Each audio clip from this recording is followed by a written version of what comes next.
هزار محمد معصوم حاصود. من وين خالد؟ معرض حرمة ريف إدلب الجنوبي. الله يعطيك العافيه. الله يعافيك. حفظ القرآن يا خالتي؟ سنة ونص الحمد لله رب العالمين. سنة ونص حفظت القرآن. حفظت، وبالإجازة ضليت 8 شهور بأول إجازة الحمد لله رب العالمين. وشو حتى حفظ القرآن؟ لا حفظت سنة ونص، وبالإجازة أقل الحمد لله، لأني حافظة ودخلت على المقرأة مجازي الحمد لله رب العالمين. ما شاء الله.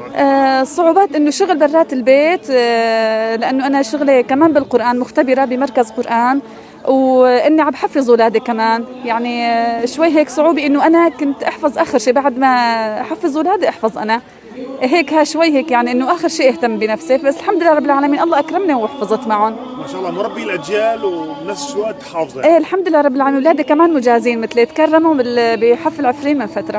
ما شاء الله. كم ولد عندك خالد؟ عندي 7. 7 أولاد. إيه الحمد لله. محمد وأحمد الكبيرين حفاظ مجازين، والبنات الأربعة صغار ختموا نظرا الحمد لله رب العالمين، تنتين وتنتين لسه هلق جداد. هاي رشيدي والأكبر منها نظرا. ما شاء الله يا خالد. الحمد لله. شو عمرك؟